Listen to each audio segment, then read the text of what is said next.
할렐루야. 하나님의 크신 은혜가 새해를 맞이하여서 제일 먼저 주의 성전에 나와서 예배를 드림으로 시작하고자 하는 모든 성도들에게 함께 하시기를 축복합니다.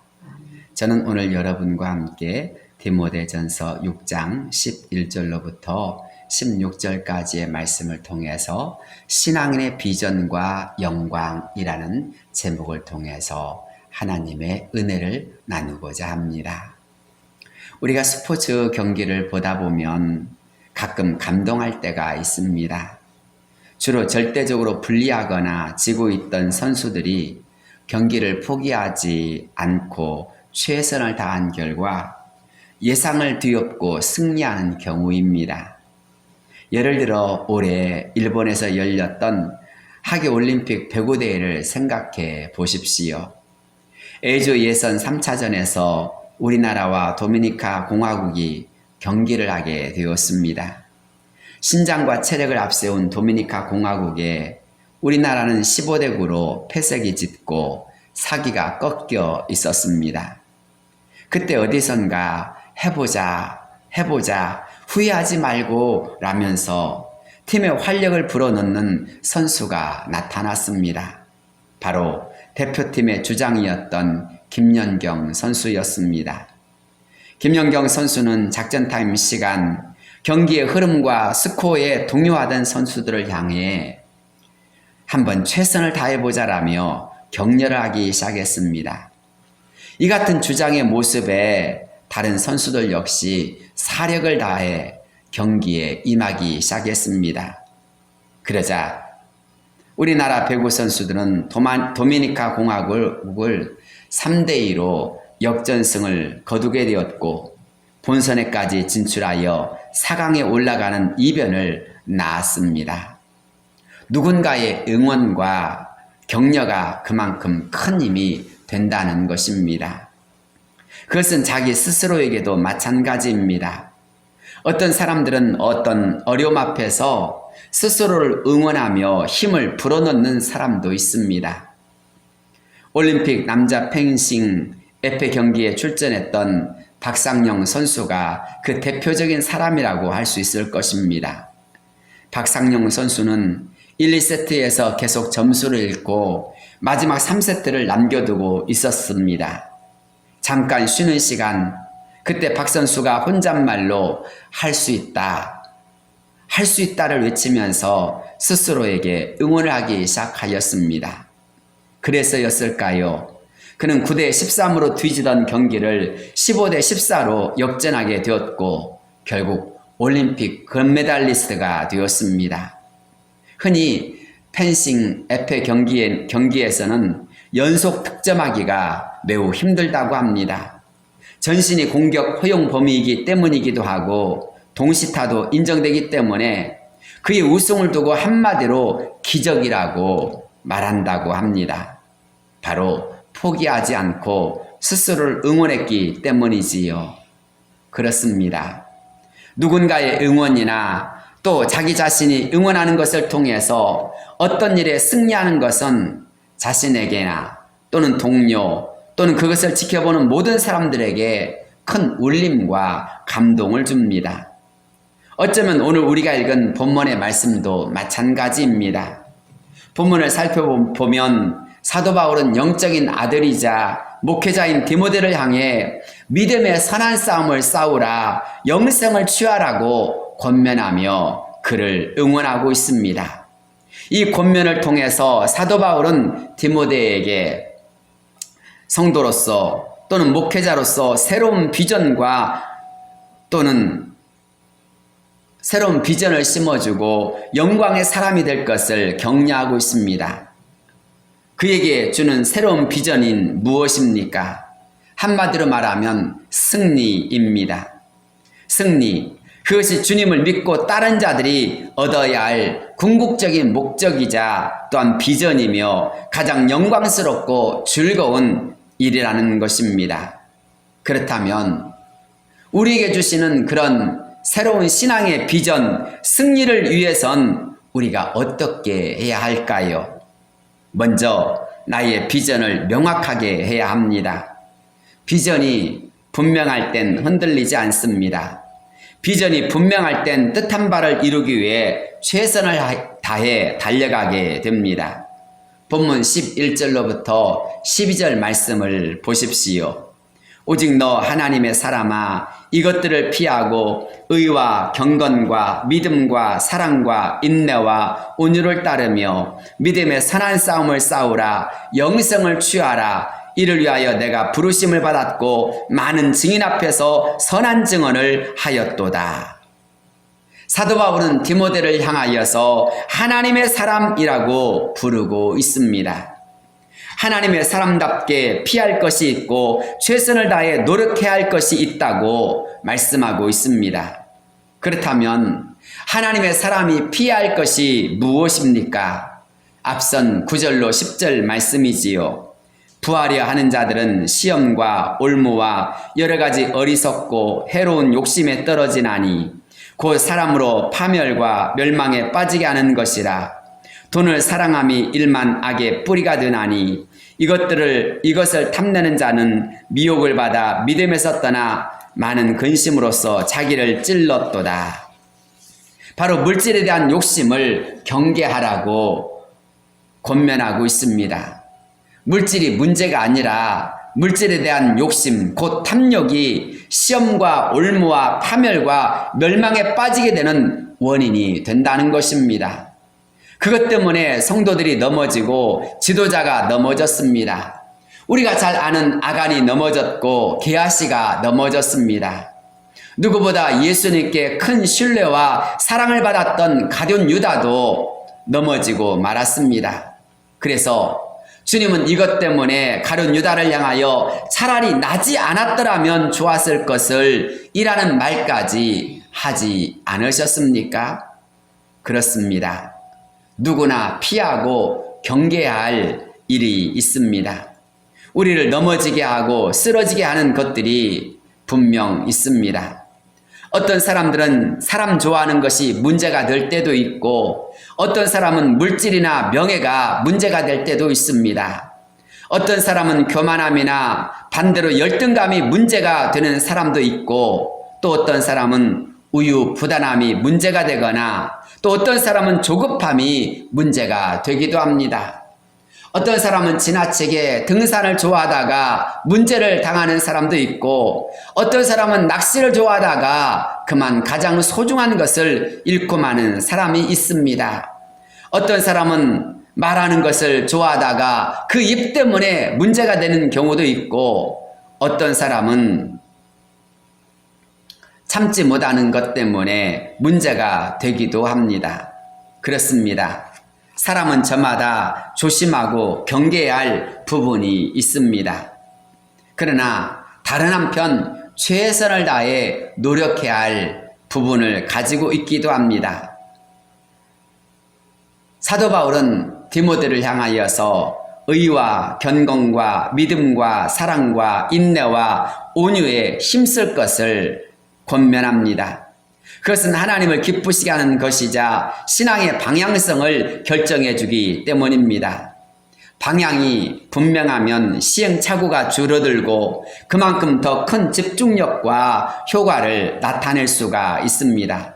그래서였을까요? 디모데전서 4장 8절을 보면 육체의 연단은 약간의 유익이 있으나 경건은 범사에 유익하니 금생과 내생의 약속이 있느니라. 미쁘다 이 말이여 모든 사람들이 받을 만하도다. 이를 위하여 우리가 수고하고 힘쓰는 것은 우리 소망을 살아계신 하나님께 두미니 곧 모든 사람 특히 믿는 자들의 구주시라. 너는 이것들을 명하고 가르치라. 그렇습니다. 사도 바울은 경건에 대해서 말씀을 합니다. 경건에 이르기를 힘쓰면 범사에 유익하다고 약속합니다. 경건에 이르기를 힘쓰는 사람들은 이 땅에 소망을 두는 사람이 아닙니다. 그들은 모든 소망을 하나님께 둔다고 합니다. 그렇다 보니 당연 세상 사람들과 생각이 다르고 행동이 다르고 추구하는 비전이 다르게 마련입니다. 흔히 세상 사람들의 소망은 세상에 있습니다. 더 잘 먹는 것, 더 잘 사는 것, 더 많이 가지는 것, 더 많은 것을 누리는 것이 세상 사람들의 가장 큰 소망이자 또한 그것을 행복이라고 말합니다. 그런데 하나님의 사람들은 이 땅의 것을 참된 소망이라고 생각하지 않습니다. 세상의 것은 영원하지 않다라고 생각합니다. 그리고 그런 것들은 언젠가는 멸망하거나 파괴되며 없어질 것이라고 말을 합니다. 언젠가 사라지거나 썩어질 것, 변해버릴 것들에 대하여서 그것은 영원하지 않기 때문에 참된 소망이 될 수 없다고 말합니다. 그러나 하나님의 나라를 소망하는 사람들, 모든 것을 하나님께 두는 사람들의 그 바람은 무엇입니까? 정말 그들이 생각하는 것은 무엇입니까? 그들이 생각하는 것은 하나님의 나라입니다. 하나님의 뜻입니다. 하나님의 역사입니다. 하나님의 나라가 또는 하나님의 역사가 하나님의 뜻이 그들의 삶을 통해서 온전히 이루어지는 것을 통해 그들은 잠시 잠깐의 것이 아닌 영원한 것을 이루고자 애를 씁니다. 사랑하는 성도 여러분, 혹시 저와 여러분은 무엇을 위하여 달려가며 무엇을 위해 수고하며 무엇을 가장 소망합니까? 이 땅의 것도 소망하지만 저 영원한 것을 소망하는 그런 참된 소망이 저와 여러분 안에 가득할 수 있기를 바랍니다. 그렇습니다. 하나님의 나라는 쉬 사라지는 나라가 아닙니다. 오히려 하나님의 나라는 영원한 나라입니다. 그곳에는 사망이나 슬픔이나 애통하는 것이나 어둠이 있지 않습니다. 그곳은 걱정과 근심, 원망과 질투, 불평이 없습니다. 질병도 없고 곡하는 것도 없습니다. 오직 영원한 즐거움만 가득한 곳입니다. 하나님이 다스리시며 위로해 주시기 때문입니다. 하나님의 나라에는 기쁨과 찬양만 가득합니다. 오직 빛의 역사만 가득합니다. 그러나 하나님의 나라는 아무나 들어갈 수 있는 곳이 아닙니다. 들어가고 싶다고 해서 들어갈 수 있는 곳도 아닙니다. 오직 예수 그리스도를 믿고 그 믿음으로 승리하는 자만이 들어갈 수 있습니다. 그렇기에 진정으로 하나님의 나라를 소망하는 사람들은 최선을 다해서 싸우고 또 싸워 나가고자 합니다. 사도 바울은 이것을 가리켜서 선한 싸움이라고 말을 하고 있습니다. 사랑하는 성도 여러분, 우리가 하나님의 나라에 들어가기를 소망한다면, 그래서 우리가 최후의 승리를 얻기를 원한다면 지금 우리는 최선을 다하여서 선한 싸움을 싸워 나갈 수 있는 자가 되어야 합니다. 우리를 넘어지게 하거나 우리를 유혹하게 하는 것들, 우리로 하여금 가장 중요한 것을 놓치게 하는 그런 것들에 대하여서 우리는 선한 싸움을 싸워 나감으로 말미암아 결국 승리자가 되어야 합니다. 사도 바울은 이에 대하여서 영생을 취하라라고 말을 하고 있습니다. 그렇습니다. 승리자가 바로 영원한 생명을 취할 수 있는 것입니다. 승리자에게 영원한 생명이 주어지는 것입니다. 반대로 우리가 선한 싸움을 실패하게 되어지면 어떻게 되겠습니까? 결국 죽을 수밖에 없는 것입니다. 영원한 파멸에 이르를 수밖에 없는 것입니다. 그렇다면 우리가 승리를 얻기 위해서 어떻게 해야 합니까? 하나님의 사람임을 우리가 먼저 깨달아야 합니다. 우리가 하나님의 사람으로 부르심을 받았음을 철저히 깨닫고 내가 하나님의 사람 되었음을 우리는 늘 잊지 말아야 합니다. 사랑하는 성도 여러분, 이를 위하여서 사도 바울은 디모데를 향해 무엇이라고 호칭하고 있습니까? 너 하나님의 사람아 라고 부르고 있지 않습니까? 그렇습니다. 저와 여러분을 하나님은 하나님의 사람으로 부르셨고 또한 세워주셨습니다. 그렇다면 마땅히 하나님의 사람으로서 해야 할 일이 있게 마련입니다. 하나님의 사람이라면 하나님께서 기뻐하시는 뜻이 무엇인지 분별할 수 있어야 하고 그 뜻을 이루기 위해 집중하며 달려갈 수 있는 자가 되어야 합니다. 피할 것은 피하고 노력할 것은 노력하는 자가 되어야 합니다. 거짓과 불의함과 욕심과 거짓을 버려야 합니다. 오직 참된 것을 말하며 의와 경건과 믿음과 사랑과 인내와 온유함을 따르는 자가 되어야 합니다. 그래서 우린 14절에 있는 말씀처럼 우리 주 예수 그리스도께서 나타나실 때까지 흠도 없고 책망받을 것도 없이 이 명령을 지켜나갈 수 있어야 합니다. 사랑하는 성도 여러분, 우리 모두는 주님 오실 때까지 승리하는 자가 되어야 할 줄로 믿습니다. 최선을 다해서 하루하루 승리하고 또 승리하는 가운데서 주님 앞에 서는 그날까지 우리 모두가 승리한 자가 되도록 해야 합니다. 사랑하는 여러분, 저와 여러분이 이것이 나에게 주는 신앙의 비전이 되어지고 또한 이를 통해서 하나님께 영광 돌린 역사가 이루어지기를 바랍니다. 두 번째로 하나님을 온전히 바라보는 자가 되어야 합니다. 앞서 말씀드린 것처럼 비전이 명확한 사람들은 흔들리지 않는다라고 하였습니다. 그런 사람들은 승리를 얻기까지 최선을 다한다고 하였습니다. 그러나 그럼에도 불구하고 우리에게 있는 아쉬움 또는 안타까움이 있습니다. 그것이 무엇입니까? 사람은 누구나 다 한계와 연약함을 가지고 있다라는 것입니다. 연약함과 부족함, 어리석음을 가지고 있습니다. 그렇다 보니 우린 넘어지기가 쉽고 낙심하기가 쉽고 실패하기가 쉽습니다. 나 혼자 힘으로는 승리하기 어렵습니다. 그렇기 때문에 우린 누군가의 도움이 필요합니다. 우리에게 승리를 주시는 분, 우리에게 평강으로 이끌어 주시는 분, 우리의 삶의 영원한 목자가 되어 주시는 분이 누구이십니까? 바로 우리 주님이십니다. 사랑하는 성도 여러분, 나 혼자일 땐 넘어지고 쓰러질 수밖에 없지만 우리의 목자 되신 주님의 인도함을 받게 되어지면, 주님이 친히 우리를 다스려 주시면 주님의 은혜로 우리는 승리하게 마련입니다. 그것을 잘 대변해 준 사람이 누구입니까? 우리가 잘 아는 다윗이지 않습니까?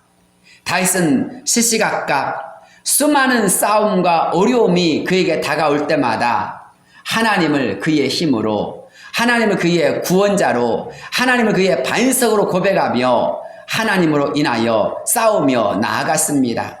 결국 다윗은 승리자가 되었습니다. 다윗의 첫 번째 싸움의 대상자는 골리앗이었습니다. 골리앗은 다윗 앞에서 무너지고 말았습니다. 그런데 생각해 보십시오. 골리앗이 무너질 사람입니까? 골리앗이 다윗에게 질 사람이었습니까? 결코 그렇지 않았습니다. 사울왕이 말한 대로 다윗은 어렸고 다윗은 소년이었으며 다윗은 아무런 무장도 갖지 못하던 사람이었습니다.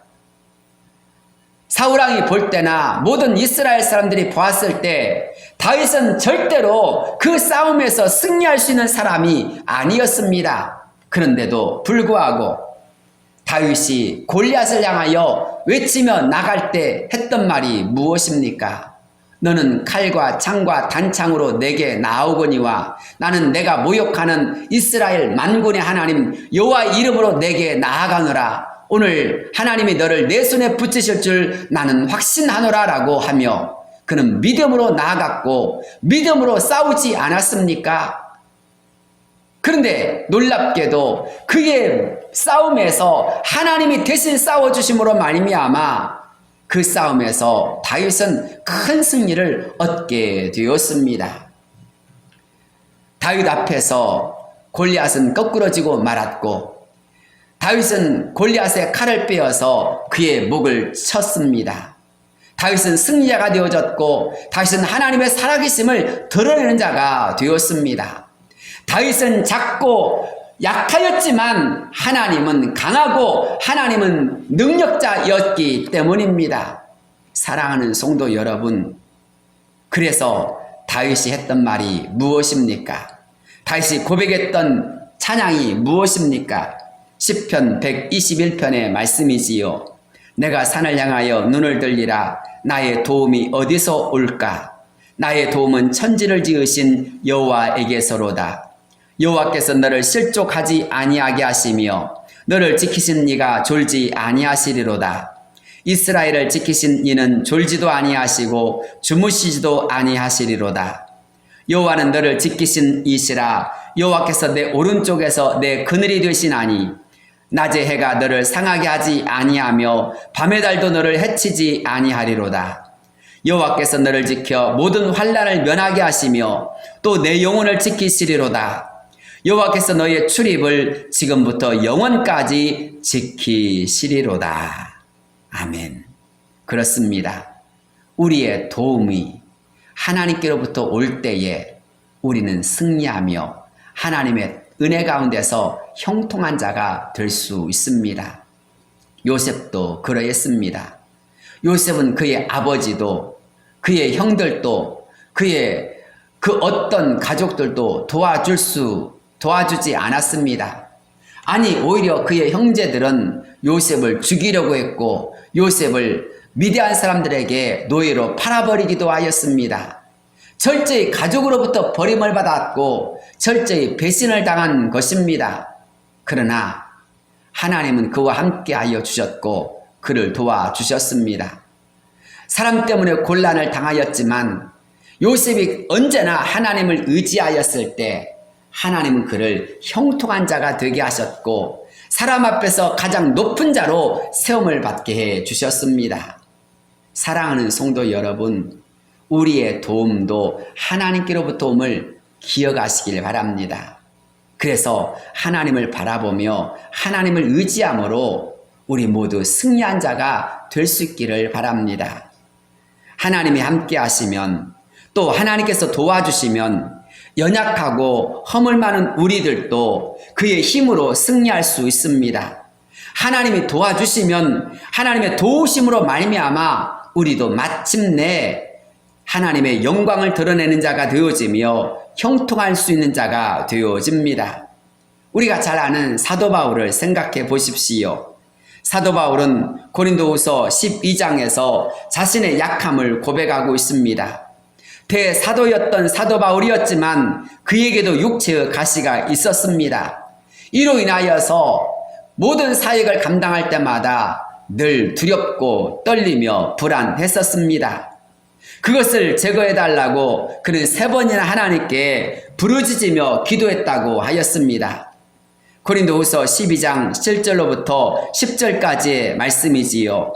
여러 계시를 받은 것이 지극히 크므로 너무 자만하지 않게 하시려고 내 육체에 가시 곧 사탄의 사자를 주셨으니 이는 나를 쳐서 너무 자만하지 않게 하려 하심이라.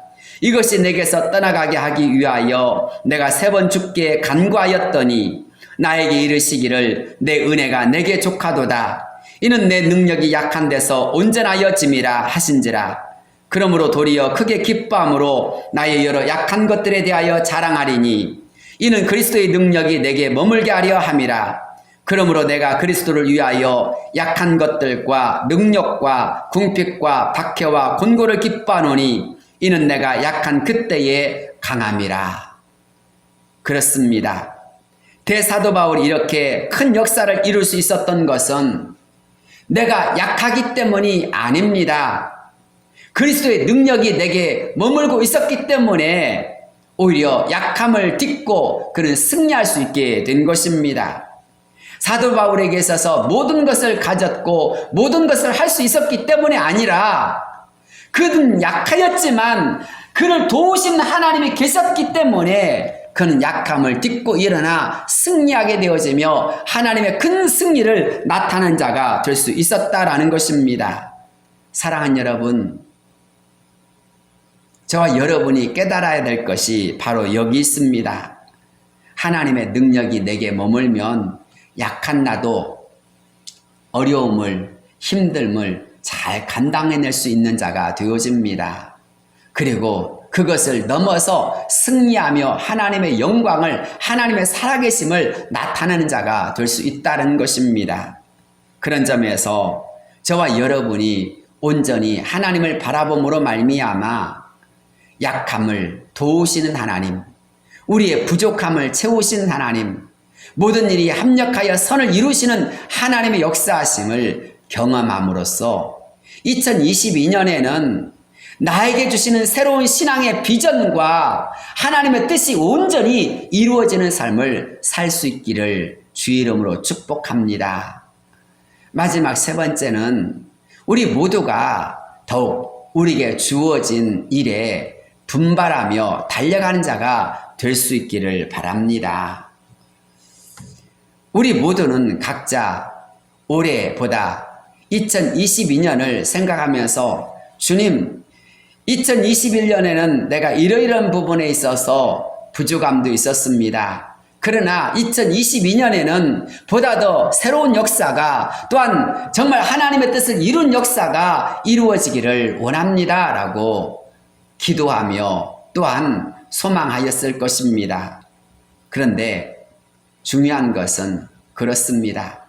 하나님이 도와주신다고, 하나님이 책임져 주신다고, 하나님이 나의 모든 것을 아신다고 생각하고 그냥 그것으로 끝나면 안 된다라는 것입니다.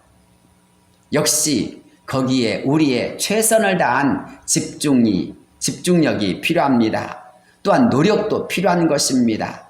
나의 최선과 나의 노력이 믿음으로 나아가 하나님을 의지하는 그 마음과 연결되어질 때 하나님은 영광 받으십니다. 우리가 잘 아는 동방박사 세 사람을 한번 생각해 보십시오. 동방박사들이 별을 보고 달려가다가 그만 예루살렘으로 들어갔습니다. 예루살렘에 적어도 메시아로 태어날 자가 있지 않겠는가 생각했던 것입니다. 그런데 그것은 그들의 착각이었습니다. 메시아로 태어날 분은 예루살렘이나 성전이나 또는 예루살렘 궁에 없었습니다. 동방박사들의 이런 말을 들은 헤롯 왕도 깜짝 놀랐고 제사장들도 깜짝 놀랐습니다. 그 순간 그들은 길을 잃고 만 것입니다. 그렇습니다. 동방박사들은 다시 예루살렘에서 나와서 베들레헴으로 가기 시작하였습니다. 그러자 그때 다시 별이 나타났습니다. 그 별을 본 동방박사들은 기뻐하고 크게 기뻐하였더라 성경은 말씀하고 있습니다. 그렇습니다. 우리가 인간적인 생각에 빠질 때도 있고 좌충우돌할 때도 있습니다. 그러나 우리는 별을 바라보고 달려갈 때 또 최선을 다해 달려가면서 우리는 별의 인도함을 받을 수 있어야 합니다. 동방박사들은 마국간에 비추는 그 별빛 앞에서 그 구유에 누이신 아기 예수를 만나게 되었을 때 어떻게 하였습니까? 들어가서 엎드려 경배하고 예물을 드렸다라고 하였습니다. 사랑하는 여러분, 별의 인도함을 받아서 아기 예수를 만난 그 순간 그들은 이분이야말로 이 땅을 위해 오신 메시아임을 깨닫고 최선을 다해 엎드려 경배하며 예물 드림으로 말미암아 최초의 예배자가 되지 않았습니까? 그렇습니다. 동방박사들이 별의 인도함을 받고 최선을 다해서 주님 앞에 엎드려 경배하며 예물을 드린 순간 그들은 하나님의 사람으로 또한 예수 그리스도를 만난 증인으로 세움을 받은 것입니다. 우리가 잘 아는 시각장애인이자 거지였던 바디메오를 생각해 보십시오. 눈을 뜨기 위해 최선을 다해 주 다윗의 자손이여 나를 불쌍히 여기소서라고 외치지 않았습니까?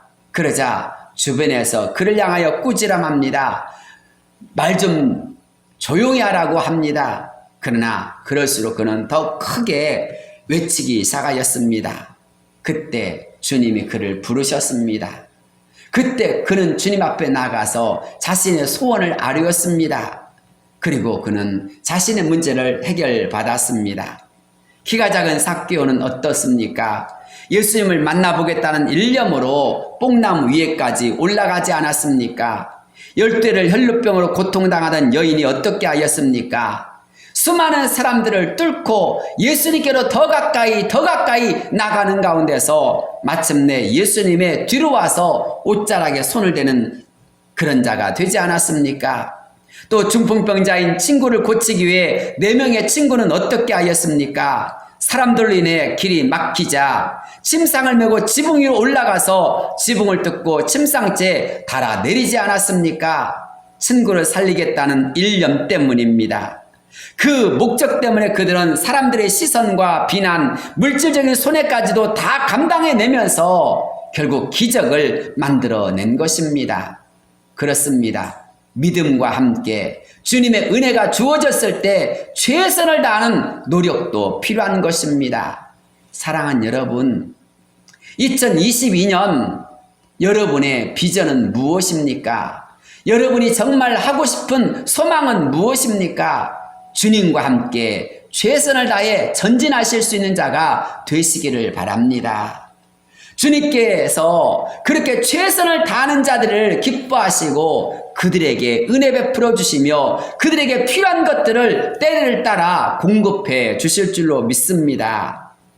2022년 우리 모두가 그렇게 하나님의 사람으로 온전히 세워진 역사가 이루어질 수 있기를 바랍니다. 오늘 우리가 읽은 성경 말씀을 보면 15절 16절에서 이렇게 말씀하고 있습니다.